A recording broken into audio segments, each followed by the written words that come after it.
నమస్తే. Falcon pump సమర్పించు చేనుచెలక కార్యక్రమానికి స్వాగతం. చేనుచెలక కార్యక్రమాన్ని విశేషంగా ఆదరిస్తున్న రైతాంగానికి శుభాభివందనాలు.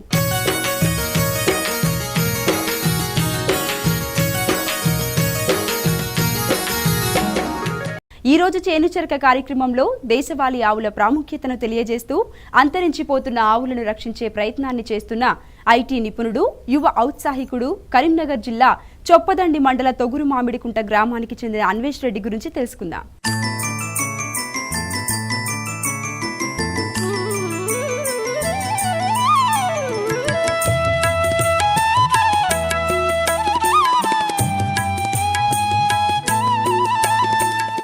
ఆనాటి రైతుల సామాజిక ఆర్థిక పరిస్థితుల్ని, వ్యవసాయ స్థితిగతుల్ని గమనిస్తే నాసిరకం విత్తనాలతో నష్టాలు లేక, కల్తీ విత్తనాలతో కష్టాలు లేక పాడి పంటల మధ్య పరవశిస్తూ సాగిపోతున్నట్లు కనిపించేవాడు. పల్లెటూరులో తనకు దొరికే వనరులతో ఆరోగ్యవంతమైన జీవనాన్ని ఆనందంగా గడిపేవాడు. కానీ జనాభా పెరుగుదలతో పచ్చిక బీళ్లు జనావాసంగా మారి హరిత విప్లవానికి దోహదపడి ప్రజా జీవనం ప్రస్తుతం అస్తవ్యస్తంగా మారింది. ఒక్క గోవుతో 10 ఎకరాలను సేంద్రియ పద్ధతిలో పండించే రైతు రసాయనాల మాటను నష్టపోయి నలిగిపోయాడు. దానికి తోడు దేశవాళీ ఆవులు పోయి హైబ్రిడ్ ఆవులను తయారు చేసి పల్ల వ్యవస్థను విదేశీ శక్తులు చిన్నాభిన్నం చేశాయి. మన ఒంగోలు జాతి పశువుల్ని తరలించుకుపోయి వాటి విలువను అక్కడ ప్రదర్శించడం అనేదాన్ని మనకు ఆశ్చర్యానికి గురిచేశాయి. ఇటువంటి పరిస్థితుల్ని గమనించిన ఎంతో మంది మన దేశవాళీ ఆవుల ప్రాముఖ్యతను మరలా మనకు తెలియజేయడం ప్రారంభించారు. ఇటువంటి వారిలో యువ ఐటీ నిపుణుడు, కరీంనగర్ జిల్లా తొగురు మామిడికుంట గ్రామ విద్యాధికుడు అన్వేష్ రెడ్డి ఒకరని చెప్పొచ్చు. మనం ఇప్పుడు ఆయన మాటల్లో దేశవాళీ ఆవుల ప్రాముఖ్యత గురించి తెలుసుకుందాం.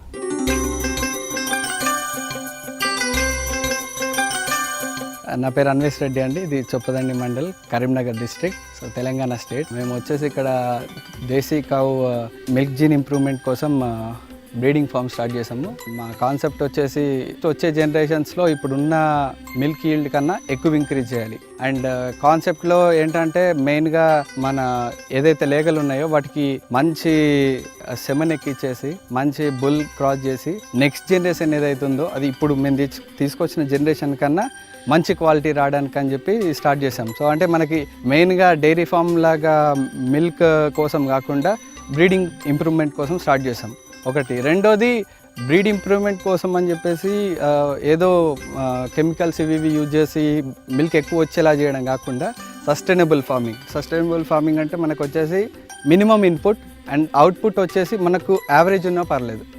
ఎక్కువ ఫీడ్ పెట్టేసి ఎక్కువ ఎక్స్పెన్సెస్ చేసేసి మళ్ళీ ఎక్కువ మిల్క్ ఈల్డ్ తెచ్చుకునే కన్నా తక్కువ ఇన్పుట్ మనకి ఫీడ్ కానీ గ్రాస్ కానీ మనకి ఎకనామికల్గా తీసుకొని ఆ మిల్క్ అనేది యావరేజ్ ఆర్ అబవ్ యావరేజ్ వచ్చేలా చూసుకోవడం కోసం ఇది బ్రీడ్ స్టార్ట్ చేసాం.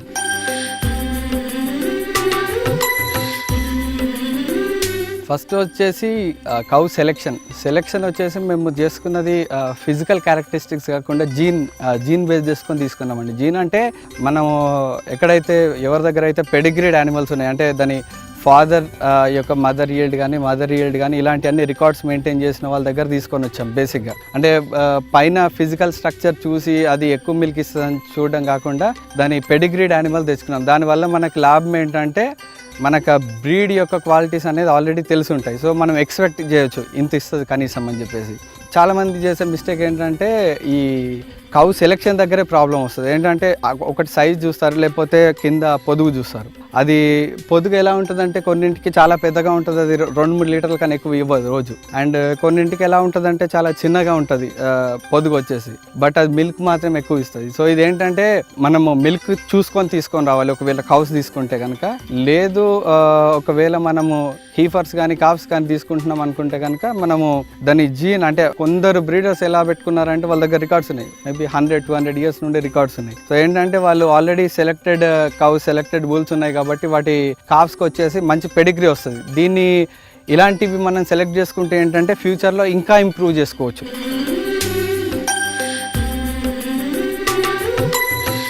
సో అలాగే ఇప్పుడు మనం ఒక బుల్ తీసుకునేప్పుడు కూడా ఎలా ఉంటుందంటే మన ఫామ్లో ఉన్న బెస్ట్ కౌ ఏది ఉందో దానికన్నా బెస్ట్ కౌ నుండి పుట్టిన బుల్ మాత్రమే తీసుకోవాలి. ఎందుకంటే అలాంటప్పుడు మాత్రమే మీకు నెక్స్ట్ జనరేషన్ వచ్చేసి ఆల్రెడీ ఉన్న జనరేషన్ కన్నా ఇంప్రూవ్ అయ్యే ఛాన్స్ ఉంటుంది. సో అలాంటి బుల్ తీసుకోవాలంటే మనము దానికి ఓన్లీ మళ్ళీ మదర్ ఈల్డ్ ఒకటే చూడొద్దు, దాని మదర్ చూడాలి, దాని ఫాదర్ యొక్క మదర్ ఈల్డ్ కూడా చూడాలి. ఇలాంటి రికార్డ్స్ చాలా తక్కువ ప్లేసెస్లో ఉన్నాయి.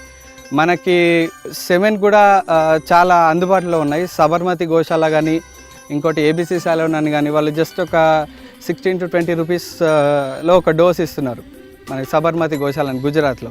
సో వాళ్ళ దగ్గర చాలా బ్రీడ్స్ ఉన్నాయి, మిల్చ్ బ్రీడ్స్, అండ్ వాళ్ళ దగ్గర వచ్చేసి అన్ని పెడిగ్రీడ్ యానిమల్స్ ఉన్నాయి. మెయిన్ వచ్చేసి బుల్ తీసుకోవాలి. మనం ఆవుల మీద పెట్టేదానికన్నా ఎక్కువ బుల్ పైన పెట్టాలి. బుల్ ఆర్ అట్లీస్ట్ చాలామందికి ఇన్సెమినేషన్ చేయడానికి గోపాలమిత్ర వాళ్ళు ఇలాంటి వాళ్ళు దొరకరు. అలాంటి ఫెసిలిటీ ఉంటే కనుక సెమెన్ చాలా తక్కువ రేట్లో దొరుకుతుంది. ఒక 20 రూపీస్లో మనకి బయట దొరుకుతుంది సెమెన్, గవర్నమెంట్ సప్లైడ్ సెమెన్. అది పెడిగ్రీడ్ యానిమల్స్ ఉంది.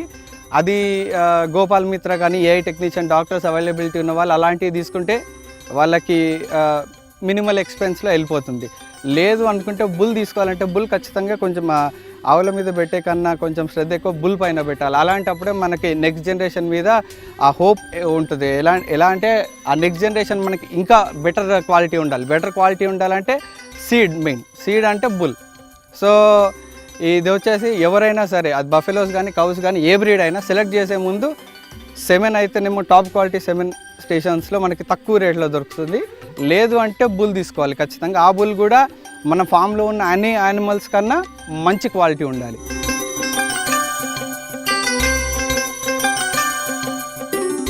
ఇన్బ్రీడింగ్ ఒకటి ఉంది. ఇన్బ్రీడింగ్ అంటే మనకేమవుతుందంటే ఒక బుల్ తీసుకున్నారు, ఒక 10 ఆవులు ఉన్నాయి అనుకోండి సపోజ్. ఈ బుల్ వచ్చేసి 10 ఆవులతో క్రాసింగ్ అవుతుంది, పిల్లలు పుడతాయి. సో మళ్ళీ ఏమవుతుంది 2.5 years అలా వచ్చేసరికి ఆ పుట్టిన కాఫ్స్ ఏవైతున్నాయో మళ్ళీ అవి హీట్కి వస్తాయి. సో అప్పుడు ఏమవుతుందంటే మన దగ్గర ఒకే బుల్ ఉందనుకోండి, ఇదే బుల్ మళ్ళీ ఆ కాఫ్స్ మీద క్రాస్ అయితే అప్పుడు ఇన్బ్రీడింగ్ అయిపోతుంది. సో అంటే ఒక్కొక్క ఆవులు దేంట్లో తీసుకున్నా కూడా పాజిటివ్ అండ్ నెగటివ్ అంటే గుడ్ క్వాలిటీస్ బ్యాడ్ క్వాలిటీస్ కొన్ని ఉంటాయి. సో ఇలా ఇన్బ్రీడింగ్ అయినప్పుడు ఏమవుతుందంటే ఈ బ్యాడ్ క్వాలిటీస్ అనేది ఎక్కువ అవుతూ ఉంటాయి నెక్స్ట్ జనరేషన్స్. అందుకే ఇది వచ్చేసి 3 yearsకి ఒకసారి బుల్ చేంజ్ చేసే కాన్సెప్ట్ ఒకటి ఉంది. సో ఎవరైనా సెమెన్ వాడే వాళ్ళైనా సరే, లేదు అంటే బుల్ యూజ్ చేసే వాళ్ళైనా సరే మినిమం ఒక 2.5 to 3 years ఒకసారి ఆ బుల్ని రీప్లేస్ చేసుకోవాలి. రీప్లేస్ అంటే మీలా క్వాలిటీ పెట్టుకునే వాళ్ళ దగ్గర చూసుకొని అలాంటి బుల్స్ మెయింటైన్ చేసే వాళ్ళు ఉంటే ఎక్స్చేంజ్ చేసుకోవచ్చు. లేదంటే మీరు సెమెన్ వాడతారు కదా, ఆ సెమెన్ మీ దగ్గర రికార్డ్ ఉండాలి. అంటే మీరు ఒక బుల్ తీసుకొని ఒక 3 years కంటిన్యూస్గా సేమ్ బుల్ యొక్క సెమెన్ వాడచ్చు. అది బఫెలో కానీ కౌ కానీ ఏదైనా 3 years తర్వాత మళ్ళీ ఆ సెమెన్ తీసుకోవద్దు. ఎందుకంటే మళ్ళీ బ్రీడ్ క్వాలిటీ దెబ్బతింటుంది. అలా కాకుండా ఖచ్చితంగా 2.5 to 3 yearsకి మినిమం ఒకసారి ఆ బుల్ని చేంజ్ చేయడం కానీ సెమెన్ చేంజ్ చేయడం కానీ చేయాల్సి ఉంటుంది. అంటే సెమెన్ ఏదైతే బుల్ నుండి వస్తుందో ఆ బుల్ నెంబర్ కాకుండా వేరే బుల్ది సెమెన్ తీసుకోవడం చేయాల్సి ఉంటుంది.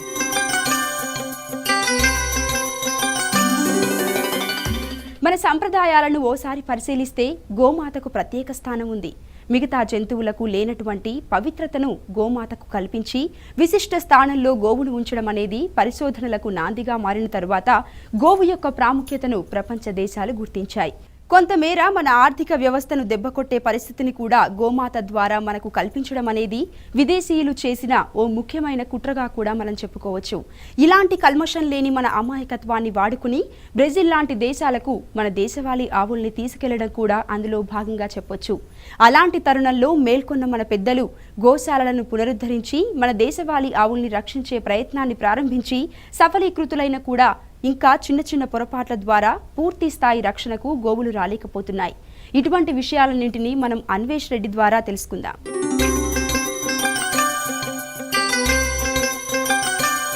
ఇందాక చెప్పినట్టు మనకి ఫ్యూచర్ జనరేషన్ బాగుండాలంటే ఫస్ట్ మనము బుల్ అండ్ కౌ మంచిది సెలెక్ట్ చేసుకున్న తర్వాత ఒక కాఫ్ పుడుతుంది. ఇది కాఫ్ పుట్టినా కూడా దానికి ఫీడింగ్ ఏదైతే గ్రాస్ అండ్ ఫీడ్ ఏదైతే ఇస్తామో అది క్వాలిటీగా ఉండాలి. ఎందుకంటే ఇప్పుడు మేము చాలా వరకు చూసాము, మేము తీసుకొచ్చిన ప్లేస్లో అవి కేవలం రోజుకి 7 లీటర్లు ఇచ్చాయి. ఇక్కడికి వచ్చినాక రోజుకి 18 లీటర్లు ఇచ్చిన ఆవులు ఉన్నాయి.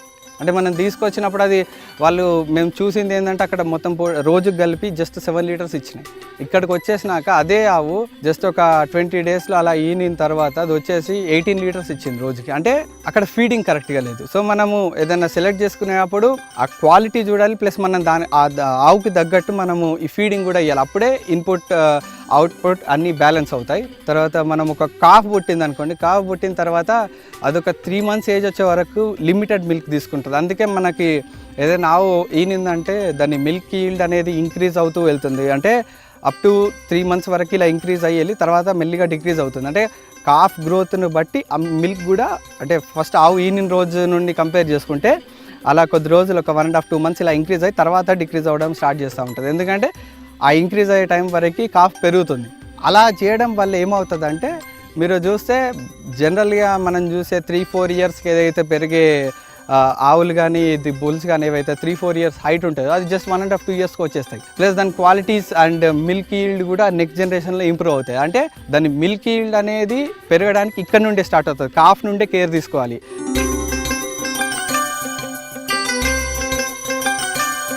ఇంకోటి వచ్చేసి మళ్ళీ ఏదైనా గోశాల డైరీ ఫామ్ మనకి మెయిన్ థింగ్ వచ్చేసి ఫీడింగ్లో మనకి చాలా టైప్స్ ఆఫ్ గ్రాసెస్ ఉన్నాయి, కానీ మెయిన్గా ఇచ్చేవి 2 types ఆఫ్ గ్రాసెస్ ఉన్నాయి. ఒకటి వచ్చేసి లెగ్యూమ్స్, ఇంకోటి నాన్ లెగ్యూమ్స్ ఏంటంటే హైబ్రిడ్ నేపియర్ గ్రాసెస్ ఉంటాయి. ఇవి ఏంటంటే మనకి హైట్ ఎక్కువ వస్తుంది, వెయిట్ ఎక్కువ వస్తుంది. అంటే గ్రాస్ క్వాంటిటీ అదే ఏరియాలో మీకు చాలా ఎక్కువ వస్తుంది. మేబీ ఒక 1 hectare మీకు 110-120 quintals అలా వస్తుంది. అయితే ఇంకోటి లెగ్యూమ్స్ ఉన్నాయి. లెగ్యూమ్స్ అంటే పప్పుజాతి పశుగ్రాసాలు. ఇలాంటివి వేస్తే ఏమవుతుందంటే ఒకటి మిల్క్ ఈల్డ్ ఇంప్రూవ్ అవుతుంది, ప్లస్ రెండవది దాని బాడీ స్ట్రక్చర్ కానీ దాని క్వాలిటీ ఆఫ్ యానిమల్ కానీ ఇంక్రీజ్ అవుతుంది. అంటే మనం 2 రకాల గడ్డిలు కలిపేయాలి. మీరు చూస్తే ఎక్కడ చూసినా 90% ఆఫ్ డైరీ ఫామ్ కానీ గోశాల కానీ మనకి ఓన్లీ నాన్ లెగ్యూమ్స్ ఏదైతే ఎక్కువ వెయిట్ వచ్చేది, ఎక్కువ గ్రోత్ ఉండే పశుగ్రాసాలు ఉంటాయి అవి మాత్రమే వేస్తారు. కానీ అలా కాకుండా ఖచ్చితంగా ఈ లెగ్యూమ్స్ అండ్ నాన్ లెగ్యూమ్స్ 70:30 రేషియోలో ఖచ్చితంగా వేయాల్సి ఉంటుంది. అలా వేస్తే ఏమవుతుందంటే దాని హెల్త్ వచ్చేసి బాగుంటుంది.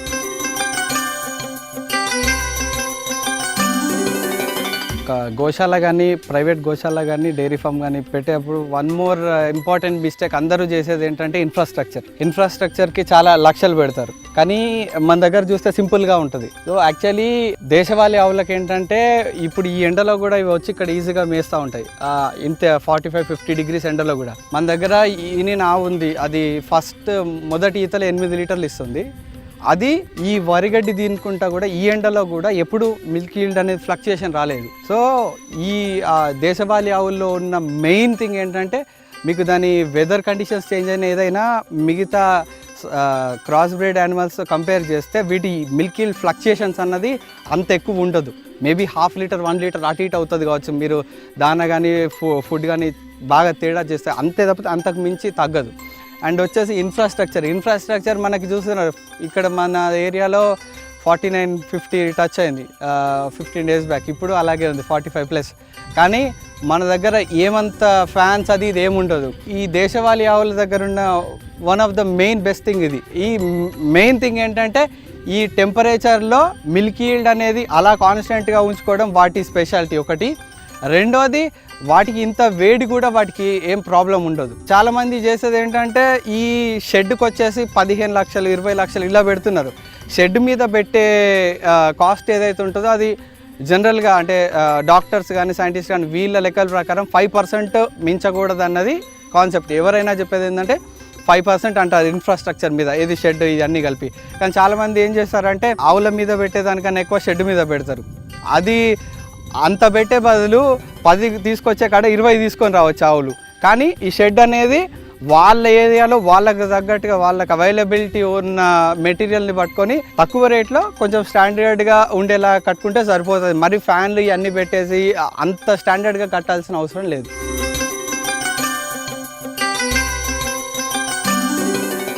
బిందువు బిందువు సింధువై చందంగా మారినట్లు మనిషి ఒకటిగా సాధించలేని విజయాలు సమిష్టి కృషిగా సాధ్యపడతాయని భావించిన ఎంతో మంది సేంద్రియ వ్యవసాయానికి ఆయువు పట్టుగా మారిన గోవును రక్షించేందుకు ప్రయత్నాలను సమిష్టిగా చేస్తూ మన దేశవాళీ ఆవుల్ని కొంతమేరనైనా రక్షించేందుకు చేస్తున్న ప్రయత్నాన్ని మనం తప్పనిసరిగా అభినందించాల్సిందే. ముఖ్యంగా ప్రజల ఆరోగ్యంతో ముడిపడి ఉన్న సేంద్రియ వ్యవసాయాన్ని సాగిస్తూ అందరికీ ఆదర్శంగా మారుతున్న ఎందరో గోశాల నిర్వాహకులకు ఆకుపచ్చని శ్వేతాభివందనాలను అందించాల్సిన అవసరం ఉంది. దేశవాళీ ఆవులను సంరక్షించే విషయంలో తాను కూడా భాగస్వామిగా మారే ప్రయత్నాన్ని ఆధునికతను జోడించి నిరంతరం కృషి చేస్తున్న కరీంనగర్ జిల్లా వాసి అన్వేష్ రెడ్డికి కూడా అభినందనలు తెలపాల్సిన బాధ్యత మనందరిపై ఉంది. మరింతగా మనం దేశవాళీ ఆవుల సంరక్షణ, సంతతి అభివృద్ధి గురించి తెలుసుకుందాం.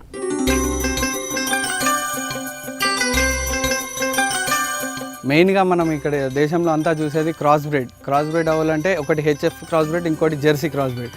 మన దేశవాళీ ఆవులకు ఉన్న ఎగ్జాటిక్ వాటికి ఉన్న మెయిన్ డిఫరెన్స్ వచ్చేసి ఫస్ట్ చూసేది హంప్. సో ఈ ఎగ్జాటిక్ వాటిలో హంప్ ఉండదు. ఇంకోటి గంగడోలు ఇలా ఉండదు. మూడవది ఇక్కడ వచ్చేసి ఈ పార్ట్ ఇలా క్రాస్గా ఉంటుంది మన దేశవాళీ వాటి. అదే జెర్సీ వాటికైతే ఇలా స్ట్రైట్గా వస్తుంది. ఇది స్ట్రైట్గా వచ్చేసి ఇలా స్ట్రైట్గా ఉంటుంది. సో మన దేశవాళీ ఆవులకి ఏ బ్రీడ్ అయినా సరే ఆ ఎగ్జాటిక్ వాటికి చూస్తే ఒకటి హంప్, అది కింద గంగడోలు ఒకటి, ఇక్కడ ఇది కర్వ్ ఒకటి. ఈ మూడు మెయిన్ డిఫరెన్సెస్.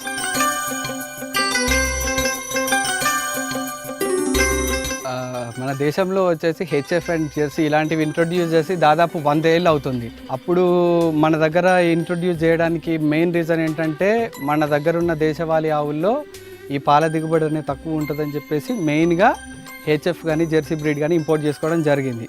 కానీ అదే సైమల్టేనియస్గా అదే టైంలో మన దగ్గర నుండి బ్రెజిల్ వాళ్ళు ఈ గిర్ కానీ ఒంగోలు కానీ తీసుకెళ్ళడం స్టార్ట్ చేశారు. ఒంగోలు వచ్చేసి వాళ్ళు తీసుకువెళ్ళడానికి మెయిన్ పర్పస్ ఏంటంటే వాళ్ళు బీఫ్ కోసం అని తీసుకెళ్లారు. అంటే ప్రపంచంలో ఉన్న ఏ బ్రీడ్ తీసుకున్నా కూడా మన ఇండియన్ దేశవాళీ ఆవులు తప్పితే ఊరికనే గడ్డి తిని 1000-1500 కేజీలు పెరిగే కెపాసిటీ ఏ బ్రీడ్కి లేదు ఎక్సెప్ట్ మన ఇండియన్ బ్రీడ్స్లో.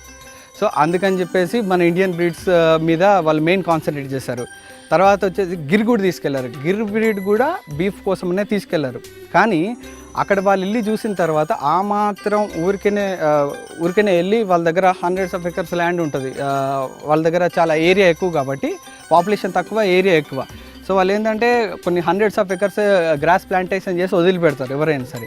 సో వాళ్ళ దగ్గర వచ్చేసి ఊరికనే గడ్డి మేసి వచ్చి 15 లీటర్లు 20 లీటర్లు ఇవ్వడం చూసి ఇది మిల్క్ ఈల్డ్ మనం ఇదెందుకు ఇంప్రూవ్ చేసుకోవద్దని చెప్పేసి అప్పుడు బ్రెజిల్ వాళ్ళు దీని మీద మిల్కింగ్ మీద కాన్సన్ట్రేట్ చేశారు. అంటే అప్పుడు వాళ్ళకి అప్పుడున్న టైంకి వాళ్ళకి ఒక 15 లీటర్లు అలా ఇచ్చాయి వాళ్ళు తీసుకెళ్ళిన బ్రీడ్లో.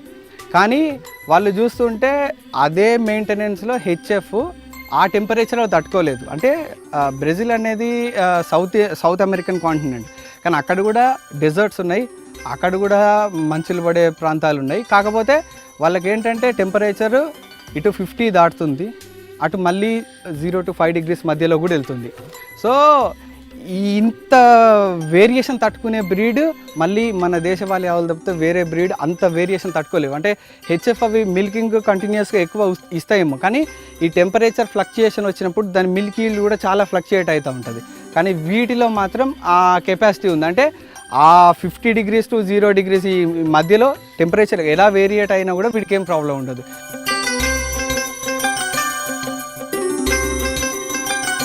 ఇప్పుడు మార్కెట్లో A2 మిల్క్ అన్న ఒకటి చాలా ఫేమస్ అవుతుంది. చాలామంది A2 మిల్క్ కోసం చూస్తున్నారు. A2 మిల్క్ అనేది ఒకటి దేశవాళీ ఆవుల్లో ఉంటుంది, రెండోది బఫెలో మిల్క్ కూడా A2 మిల్కే. సో A2 మిల్క్ కావాలనుకున్న వాళ్ళు ఒకటి బఫెలో మిల్క్, రెండో దేశవాళీ మిల్క్. అదే హెచ్ఎఫ్ ఆర్ జెర్సీ మిల్క్ అంటే అది A1A2 అవుతుంది. అదే దేశవాళీ అయితే A2A2. సో దీన్ని A2 అంటారు, A2A2 అన్న రెండు ఒకటే.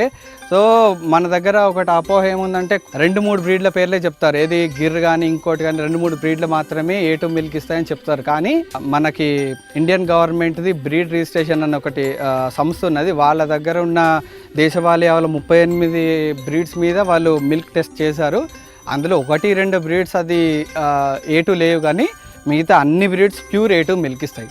సో దేశవాళీ ఆవులు ఏవైనా సరే ఖచ్చితంగా A2 మిల్క్ ఇస్తాయి. అండ్ ఈ మనం తీసుకునే హెచ్ఎఫ్ కానీ జెర్సీ కానీ ఏదైతే ఉందో వాటిలో A1 మిల్క్ ఉంటుంది. సో సో A1 మిల్క్తో ప్రాబ్లం ఏంటంటే ఇది వాళ్ళ సైంటిస్ట్ రీసెర్చ్ చేసిన దాన్ని బట్టి తెలిసింది ఏంటంటే దానివల్ల టైప్ 1 డయాబెటీస్ ఒకటి వస్తుందని, కొన్ని క్యాన్సర్ కాజింగ్ ఏజెంట్స్ ఉన్నాయని, లేదంటే హార్ట్కి ప్రాబ్లం వస్తుందని ఇలాంటి కొన్ని కనుక్కున్నారు. సో దీనివల్ల బయట కంట్రీస్లో కూడా ఇప్పుడు మెయిన్గా ఎక్కువగా A2 మిల్క్ కోసం చాలా చూస్తున్నారు. సో A2 మిల్క్ వచ్చేసి మెయిన్ మన దేశవాళీ లెవెల్లో ఉన్నది ఓన్లీ A2 మిల్క్. దాదాపు అన్ని బ్రీడ్స్లో A2 మిల్క్ ఉంటుంది.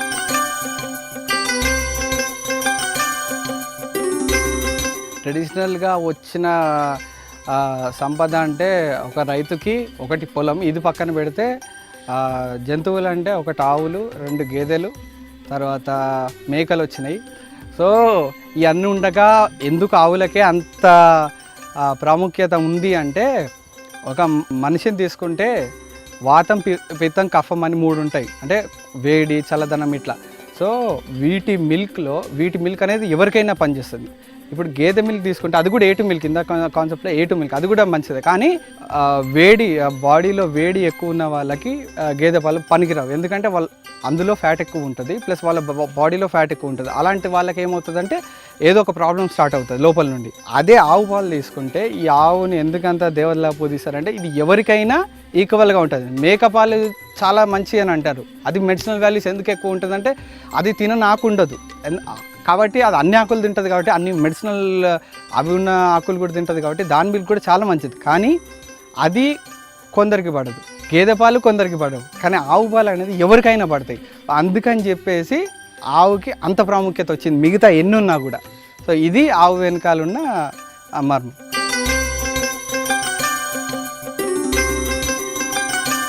ఆవు పాలలో ఉన్న ఇంకొక మెయిన్ విశిష్టత వేరే దేంట్లో లేనిది ఏంటిదంటే ఈ మోపురం ఉంటుంది మన దేశవాళీ ఆవులకి. సో మీరు దేశవాళీ ఆవు పాలు తీసుకుంటే దీంట్లో విటమిన్ డి ఒకటి ఉంటుంది, కాల్షియం ఉంటుంది. సో విటమిన్ డి అనేది లేనప్పుడు కాల్షియం వేస్ట్, కాల్షియం లేనప్పుడు విటమిన్ డి వేస్ట్. ఇవి 2 ఉన్నప్పుడే బాడీకి పడతాయి. అంటే మీకు కాల్షియం ఉంది కానీ విటమిన్ డి లేదంటే ఆ కాల్షియం అనేది బోన్స్కి ఎక్కదు. దేశవాళీ ఆవులకు మాత్రమే విటమిన్ డి అనేది ఇన్బిల్ట్గా ఉంటుంది. ఈ భూమి మీద ఏ ఫుడ్ కూడా విటమిన్ డి ప్లస్ కాల్షియం ఉన్న ఫుడ్ అనేది లేదు. సో ఇది వీటిలో ఉన్న అతిపెద్ద విశిష్టత. ఇది ఓన్లీ దేశవాళీ ఆవులకు మాత్రమే ఉంది, గేదెల్లో వేరే దేంట్లో ఉండదు విటమిన్ డి అనేది.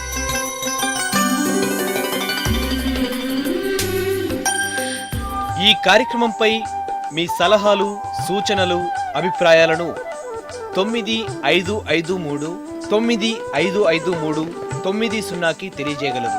ఇది ఈనాటి ఫాల్కన్ పంప్ సమర్పించు చేను చిలక కార్యక్రమం. మరో పంటతో మళ్ళీ కలుద్దాం. ఈ శుక్రవారం కూడా సేంద్రియ విధానం గురించి అన్వేష్ రెడ్డితో మరింత సమాచారాన్ని తెలుసుకుందాం. నమస్కారం.